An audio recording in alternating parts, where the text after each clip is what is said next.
Welcome to Tell the Story, a Jazz Journeys production. I'm Earl Brown. It's been said that we all have a story to tell.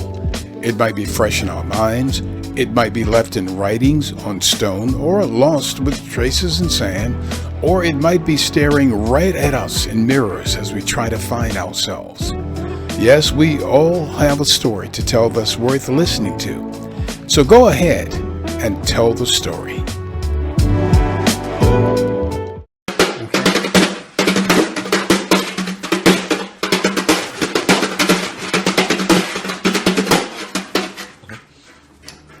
Welcome to another episode of Tell the Story. We've got visiting with us drummer, percussionist, songwriter, producer, Tim Hudson. Tim, how you doing, man? Hey, doing great, Earl. Thanks for having me. Yeah, man, it's a pleasure, man. We've been trying to put this together for the longest, man. Oh, yeah, so we're going to have you to tell the story. So, number one, how did you get started? Actually, as people don't know, my brother's actually a drummer. Okay. He's a well-known drummer in Philadelphia area around the world. Leon Jordan Sr. is actually my brother. How well we know Leon, you know? So, and for a long time, I didn't know that he was your brother. Yeah. So he was playing one day, and I was like, "You want to teach me how to play the drums?" And that's how it all started. Okay. And that's the really beginning of it. How old were you around that time? I know I was in sixth grade. Okay. Beginning of sixth grade, end of fifth grade, going into sixth grade. What was it about the drums that just caught your attention and had you to say, I think I want to learn to play this instrument? Well, I think my brother saw that I was a natural because I would play a little bit on his drum set a little bit. And he said, you're like a natural doing this. And that's, Mm-hmm. And then he said he would say, I would go to his gigs. I wasn't really even playing. I would go to his gigs and watch him play. I'm like, wow, that's pretty cool. And we started, he gave me our first drum lessons on the practice pad, and we started from there. Now, you say you were a natural. What are the skills, in your opinion, that it takes to become a good drummer? First thing, you have to practice. That's the first thing. I did a lot of practicing, but still understanding music. And being around my brother, I listened to a lot of music, jazz, R&B, old school, whatever it was. We always had music in the house, so I listened to it all the time. Now, I've looked at some of the other drummers, percussionists, and I've noticed that some of them are also boxers, and so are you. Yeah, I like the box. Tell me about the correlation between the skills as a boxer and as a drummer. Well, I did it, because I enjoyed the sport. I wanted to be physically fit too. Mm-hmm. So that's one of the reasons I did it, and it's rhythm because you have to understand timing, but you got to watch punches. So you got to listen to, watch certain things. So that's one of the reasons why I liked it for a while. Now, I heard somebody at a concert, I was introducing the members of the band, and I introduced the drummer as the musical director. And when I came off stage, somebody said, "The drummer is the musical director?" Then I said, "Well, wait a minute. You're telling me you don't understand music." I said, "Because if you did, you would know that the drummer has to hear every sound, every instrument, and has to make all of that happen in conjunction and in coordination with it all." I'm sure you'll agree. Yes, I'm a band leader myself. Mm-hmm. So I have to know music. It's best that you do because I have to tell people what I want to hear, what I'm looking for. And this goes beyond even music. It goes about understanding personalities too, because we're all in this band together, but as a leader, you have to make sure you can tell people what you want. Mm-hmm. So a lot of people don't think that. They think just drummers just play a beat. No, being a drummer is musical too. Mm-hmm. So people they think they hear a drummer playing a beat, but there's a lot of drummers where they play a solo and you can hear the melody of the song in the middle. Mm-hmm. And I'm like, when I first heard that, I was like, wow, that's pretty interesting. I can hear him playing the song. And that's one way that you can look at it. Now, I've been told that you could tell a drummer that plays just with a band of instrumentalists and a drummer that also knows how to play with or behind a vocalist. What do you see the difference? Oh, it's a big difference.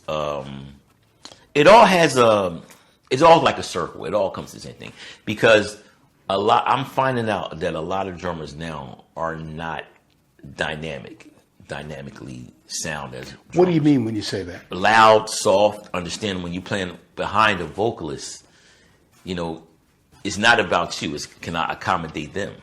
Because people probably don't notice that my first singing group, I was in high school, I think 11th grade, 10th grade, 11th grade. I played with the Delphonics. Oh, wow. That was my first actually touring band. Before prior playing to the Delphonics, I played a lot locally. I had my own band at one time when we were little kids, and one of the bands that we idoled was Philly's legend group Pieces of a Dream.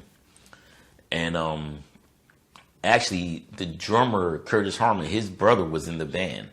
And we would practice over in one of our houses, whether it's the keyboard player house, the bass player house. And we tried to learn all their songs as kids. I see that a lot of kids have somebody musically, sports, they have somebody they idolize. As a group, that's what we did. So that was how I started. And then there's a guy from Philadelphia named Foster Child, if anybody knows him. He had a band called... I remember that name. Yeah.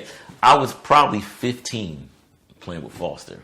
Oh, wow. Yeah, and I credit a lot of musicians, but him, he taught me how to play all styles of music, which people don't know. I know a lot of different styles of music. Like his band, you had to know how to play funk, reggae, Latin, swing, bossa novas, whatever the rhythm was. I learned a lot of rhythms through that. And then as I got further in my career, I learned how to play other styles of music, from other teachers, not just my brother, but, everybody else would pull me to the side, teach me, And technically I was really into jazz, but then to play funk, a bass player named Steve Green. I know Steve Green in the Elevator. Yeah, Steve was one of the very influential guys of me understanding how to play funk and staying in the pocket. Which even every style of music has a pocket, but actually being like funk, doing funk music.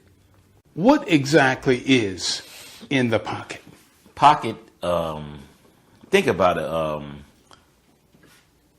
it, staying still, but still expressing yourself. Because what happens is there's drummers that can play a whole bunch of notes, but playing in the pocket means staying there, making a groove, making the song groove. Can you give me an example? So, I know we only have, yeah, we only have that. So Okay. if I'm playing, for instance, even if I'm playing a jazz song with brushes, right? Instead of going, I'm just going, staying there, don't move. Now if I'm playing funk,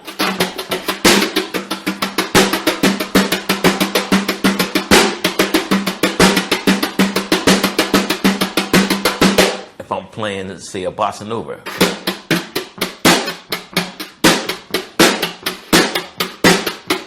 just staying there, okay? Because you have to realize, as a band, you all are having a conversation. I can't talk over you. You can't talk over me. I can't play over you. You can't play over me. So a lot of times musicians don't understand. It's not about you.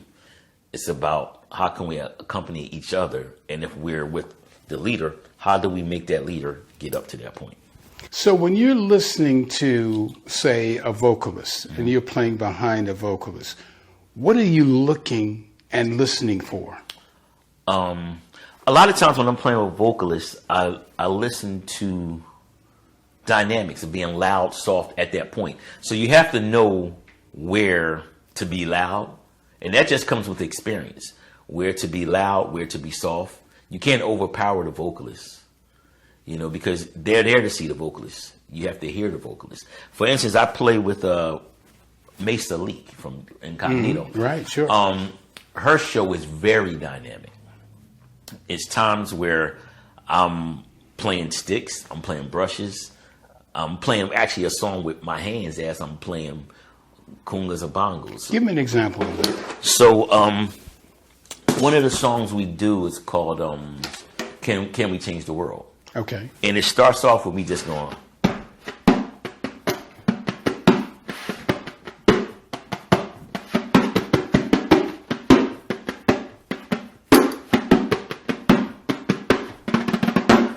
And we build it up from there.